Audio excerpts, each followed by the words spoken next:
तो हिंदू होना ही पाकिस्तान में सबसे बड़ा जुर्म है। अगर दुनिया में सबसे ज्यादा प्रताड़ित अगर कोई है वो है सिंध में रह रहे हिंदू। सिंधी हिंदुओं की लड़कियों को मुसलमान उठाते हैं, उनका रेप करते हैं, गैंग रेप करते हैं और वो सब कुछ करते हैं जो दरिंदे भी शर्मसार हो जाए।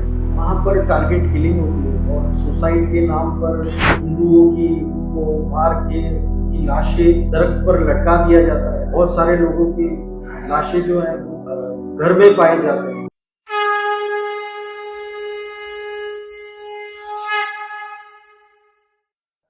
नमस्ते। आज ही गोवा में वैश्विक हिंदू राष्ट्र महोत्सव जो हिंदू राष्ट्र की स्थापना हेतु कार्यरत है वह संपन्न हुआ है। इसमें हिंदुओं पर होने वाले आघात फिर वो देश भर में हो या फिर पाकिस्तान बांग्लादेश जैसे स्थानों पर भी जो हिंदुओं पर प्रतिदिन आए दिन अत्याचार होते हैं उस पर दृष्टि डालने वाले, उसके बारे में हिंदुओं में जागृति करने वाले विशेष में हुए हैं। पाकिस्तान बांग्लादेश हेतु कार्यरत ऐसे महानुभाव भी इसमें सम्मिलित हुए थे। तो ऐसे ही एक महानुभाव अभी हमारे साथ है, महेश वासु, जो स्वयं मुंबई में बेस्ड है और वो पाकिस्तान में जो हिंदुओं पर अत्याचार होते हैं, आक्रमण होते हैं, तो उस पर कार्य कर रहे हैं। वहाँ उधर के जो मानवाधिकार है उसके बारे में कार्यरत। तो वासु जी, अभी पाकिस्तान में हिंदुओं की स्थिति प्रेजेंटली जमीनी स्तर पर क्या है उसके बारे में जरा हमें बताएं। जय श्री राम, वंदे मातरम। देखिए, आपको सबसे पहले समझना पड़ेगा कि पाकिस्तान है क्या। पाकिस्तान एक ऐसा मुल्क है जिसको अल्लाह मियाँ ने बड़े प्यार से बनाया। उसे कहते हैं अल्लाह मियाँ का प्यारा मुल्क। और पाकिस्तान एक ऐसा मुल्क है जिसने दुनिया का सबसे बड़ा आतंकवादी ओसामा बिन लादेन को पनाह दी, दाऊद इब्राहिम को पनाह दी। तो आपको अगर हिंदू वहां पर, अगर हिंदू की हम बात करें तो आपको समझना पड़ेगा कि उसकी स्थिति आप इस पर्सपेक्टिव से सोच सकते, देख सकते। देखिए, ये जुमला आपने खूब सुना होगा, अंग्रेज चले गए अंग्रेजी छोड़ गए। लेकिन ये जुमला आपको किसी ने नहीं सिखाया कि मुगल चले गए औलादे छोड़ गए। 47 के पहले नारा लगाया गया कि हाथ में लोटा मुंह में पान, लेकर रहेंगे पाकिस्तान, तेरा मेरा रिश्ता क्या, ला इलाहा इल्लल्लाह। पाकिस्तान का मतलब क्या, ला इलाहा इल्लल्लाह। तो ये सारे जुमले देकर आपके ब्रेन वॉश किए जा रहे हैं। तो पाकिस्तान का नाम सुनते आपके जहन में क्या आता है? क्रिकेट,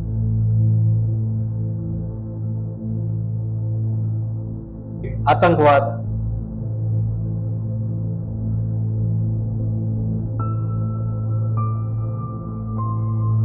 लेकिन आपके पहले जहन में आना चाहिए वो निर्दोष मासूम हिंदू जो पाकिस्तान में रह रहे हैं और जो मुस्लिम लोगों के आसान शिकार हैं। मात्र 1% हिंदू रह गए हैं और उसमें से 80% दलित है जो marginalise poorest than the poor. Hindu होना पाकिस्तान में सबसे बड़ा जुर्म है। पाकिस्तान उनके लिए नर्क बन चुका है। अगर दुनिया में कहीं जहन्नुम है तो वो है पाकिस्तान। अगर दुनिया में सबसे ज्यादा प्रताड़ित अगर कोई है वो है सिंध में रह रहे हिंदू। देखिए, मेरा ताल्लुक सिंध से है, तो मैं सिंध में जो हिंदू रह रहे हैं, पाकिस्तान में जो हिंदू रह रहे हैं, उनको मैं बेहतर जान सकता हूँ कि उनके हालात क्या है। तो वैसे देखा जाए तो सिंध मेरे हिसाब से it's a gateway of Islamic invasion, क्योंकि Balochistan was a part of Sindh और वहाँ के अगर आप बॉर्डर्स देखें तो सटे हुए अरब, और अरब का सबसे पहला इन्वेशन सिंध में। और जब से सिंध की धरती पर इस्लाम ने कदम रखा है तब से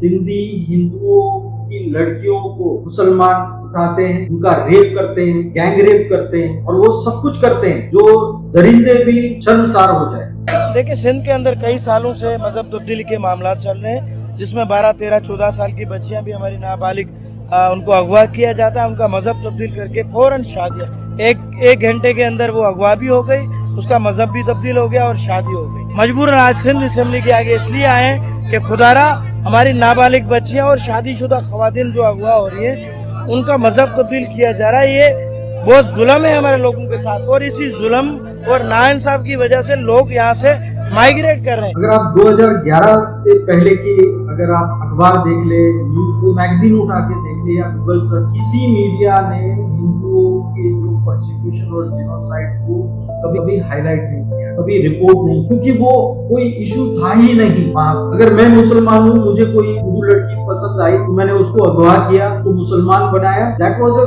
common affair in Pakistan, that was a daily affair in Pakistan. अगर किसी लड़की को उठा लिया और उनके माँ बाप ने कंप्लेन भी कर दी, शिकायत की कि मेरी लड़की को उठाया गया है, उसको जबरी इस्लाम कबूल करवाया गया। तो स्टेट जो है वो एकदम इसको कैजुअल लेती है कि नहीं वो तो इस्लाम उसने कबूल कर लिया तो अभी हो गई मुसलमानी, वो उसका शादी जो है मुसलमान के साथ जायज है। और अगर दूसरी तरफ देखें तो हिंदुओं के लिए कोई ऐसा प्रोविजन नहीं है कि अगर हिंदुओं को किसी मुसलमान लड़की के साथ इश्क हो जाए, प्रेम हो जाए और उसको उसके साथ शादी करनी पड़े तो उल्टा उनको लड़की के अगवा, बलात्कार, जबरी मजहब तब्दीली के केस में फ्रेम किया जाता है। तो हिंदू होना ही पाकिस्तान में सबसे बड़ा जुर्म है। हिंदुओं के साथ हर किस्म का प्रोसिक्यूशन, हर किस्म का एट्रोसिटीज होता है। जैसे कि सबसे बड़ा मामला फोर्स कन्वर्जन का है, माइनर गर्ल्स का है। 12 साल, 13 साल, 14 साल, 16 साल की लड़कियों को अगवा किया जाता है, उनका मजहब तब्दील किया जाता है और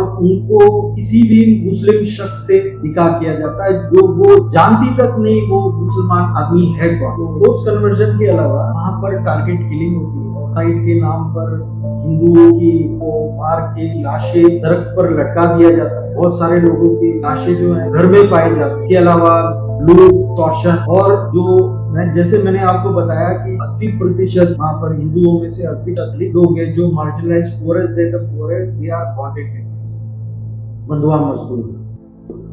तो डेकेड से, सालों से उनके बच्चे, जनरेशन सारे बॉन्डेड लेबर, उनको इतना एक्सप्लॉइट किया जाता है कि they are confined to private prison. दुनिया में कहीं भी निजी जेल का कोई कॉन्सेप्ट, किसी भी दुनिया के कोने में आप चले जाए, अफ्रीका में चले जाए, कहीं भी चले जाए, तो निजी जेल का कोई कॉन्सेप्ट नहीं। They are confined in private. तो पाकिस्तान में जो हिंदू एडवोकेट्स हैं, जो एक्टिविस्ट है, वो जाके कंप्लेन दर्ज अर्जी करते हैं सेशन कोर्ट में, उनसे ऑर्डर दिलवाते हैं, पुलिस का रेड पड़ता है और उन बंधुआ मजदूरों को जो कन्फाइंड स्लेव को बाजियाब किया जाए। इससे एक ध्यान में आता है कि जो भारत में टीम मीम भाई भाई इस प्रकार से जो कहा जाता है, तो किस प्रकार से दोहरी नीति यहाँ स्थिति के अनुसार, देश के अनुसार बदलती है, वो इसमें से ध्यान में आता है। तो अभी जो आपने बताया कि पाकिस्तान में हिंदू की स्थिति बद से बदतर होती जा रही है और उधर अब अल्पसंख्यक में भी अल्पसंख्यक बनते जा रहे हैं। देखिए, जेएनयू के बारे में बताया तो मैं ये आपको बता दूं कि पाकिस्तान का सबसे पहला कानून मंत्री डॉक्टर जोगिंद्रनाथ मंडल थे, जो दलित लीडर थे, डॉक्टर बाबा साहेब अम्बेडकर के टक्कर के लीडर। तो एक 1950 में जो पैक्ट बना था, दिल्ली पैक्ट जिसे हम कहते हैं, लियाकत अली खान के साथ में 100 लोगों के डेलीगेशन यहाँ पर बुलाए गए। नेहरू ने लियाकत अली खान जो first prime minister of Pakistan थे, उनसे एक ट्रीटी साइन करवाया सिक्योरिटी और श्योरिटी के नाम पे कि जो माइनॉरिटी वहां पर रह गए, जो हिंदू रह गए, तो उनकी सिक्योरिटी और श्योरिटी आप दीजिए कि वहां पर उनके साथ में कोई जिनोसाइड परसिक्यूशन नहीं होगा, क्योंकि तब तक बॉर्डर ओपन थे, खुले थे, बॉर्डर को क्लोज करना था। और उस वक्त तक 47 से लेकर 50 तक ये जिनोसाइड और परसिक्यूशन लगातार जारी थे। तो उसमें एक रोक लगाने के लिए एक उनको शर्त दिया गया था कि अगर आपने किसी ह्यूमन राइट का वायलेशन किया, कोई जिनोसाइड और परसिक्यूशन किया, तो we will wage war against Pakistan. और जैसे ही 1950 में ये जो 1950 का पैक्ट लियाकत अली खान ने साइन किया, ठीक 6 महीने के बाद first law minister of Pakistan doctor Jogendranath Mandal के अगेंस्ट एक अरेस्ट वारंट इशू किया गया। तो Liaquat Ali Khan he was forced to leave Pakistan, either you convert, die or leave the country। तो मेरे हिसाब से, क्योंकि वहां पर जिनोसाइड और परसिक्यूशन तब भी जारी, उन्होंने उसको रेस किया ये इश्यूज। तो बावजूद 1950 पैक्ट के बावजूद जोगिंद्रनाथ मंडल के ऊपर उनके खिलाफ वारंट इशू किया गया। He was forced to resign and he left Pakistan और भारत में आके वो बस गए। तो मेरे हिसाब से the first persecuted minority was none other than doctor Jogendranath Mandal, who was the first law minister of Pakistan. तो आप अंदाजा लगा सकते हैं कि जो पाकिस्तान का जो पहला लॉ मिनिस्टर के साथ में ये आलम था, तो आज तक जो रह रहे हैं वहां पर दलित और सारे हिंदू किस माहौल में रहते हो, उनका क्या हाल होगा, ये आप उस बात से अंदाजा लगा। और दूसरी बात एक आपको बता दूं, फोर्स कन्वर्जन के मामले में एक ऐसा हुआ था कि 14 साल की लड़की सुहाना शर्मा, हाल ही में, ज्यादा टाइम नहीं हुआ, तो एक मामूली ट्यूशन टीचर, उसका एक ट्यूशन टीचर था, उसने उसको अगवा किया, उससे कलमा पढ़वाया और उसके साथ उसने निकाह किया। बिना हेतु वाली सपोर्ट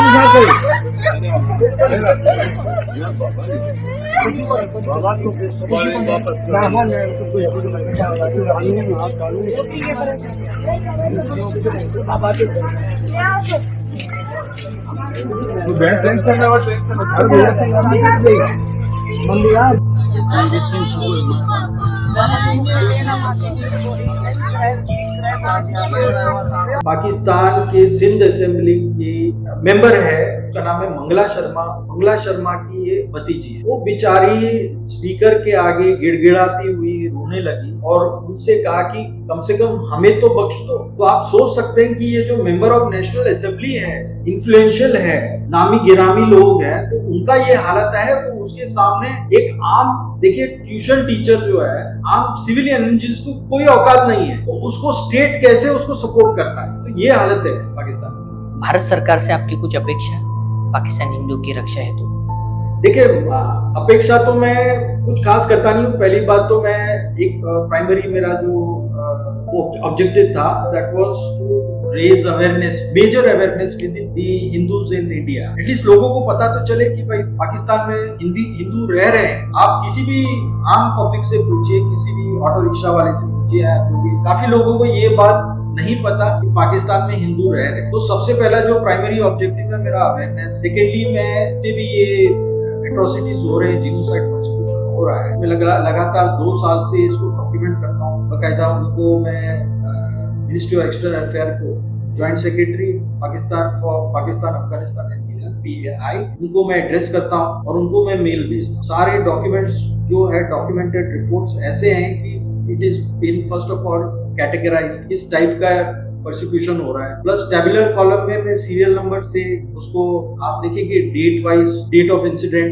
विक्टिम के नाम, विक्टिम का एड्रेस, गांव का नाम, कल्प्रिट का नाम, जिस जगह पे इंसिडेंट हुआ था, और मीडिया के लिंक्स, वहां के लोकल मीडिया जो रिपोर्ट करती है, तो दैट इज ऑथेंटिक। मैं मीडिया के लिंक्स डाल देता हूँ फॉर रेफरेंस, कि दुनिया में कहीं भी कोई भी कोने में अगर किसी को मेरे ये रिपोर्ट का वेरिफिकेशन करना, वो आसानी से। और अगर लिंक नहीं है तो डेफिनेटली एविडेंस के तौर पे FIR की कॉपीज, साथ में FIR का नंबर हो और डेट होगा, पुलिस स्टेशन का नाम होगा, और कन्वर्जन सर्टिफिकेट पे किसने कन्वर्जन सर्टिफिकेट इशू किया है, कन्वर्जन सर्टिफिकेट का नंबर और डेट ऑफ इशू। पाकिस्तान हिंदुओं की नफरत की बुनियाद पे बनाया गया, तो आप समझ सकते हैं कि जो मुल्क नफरत की बुनियाद पे, और वो भी खास करके हिंदू नफरत की बुनियाद पे बनाया गया, तो आप हिंदुओं की सुरक्षा की क्या उनसे अपेक्षा कर सकते हैं। मुंबई में रहकर पाकिस्तान हिंदुओं के लिए कार्यरत है, और इस दृष्टिकोण से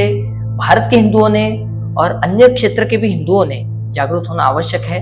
और पाकिस्तान के विरोध में भारत सरकार से मांग करनी चाहिए कि हिंदुओं की उधर की रक्षा का कर्तव्य भारत सरकार का है। और उस दृष्टि से भारत ने पाकिस्तान पर एक जियोपॉलिटिकल दृष्टिकोण से हो या अलग अलग जो अंतर्राष्ट्रीय व्यासपीठ है, मंच है, उसके माध्यम से केवल पाकिस्तान आतंकवादी देश ही है ऐसे नहीं, तो वह हिंदू विरोधी देश है, इस प्रकार से भी एक नैरेटिव बिल्ड करना अत्यंत आवश्यक है। सनातन प्रभात के लिए प्रीतम नाथनकर के साथ मैं विक्रम डोंगरे।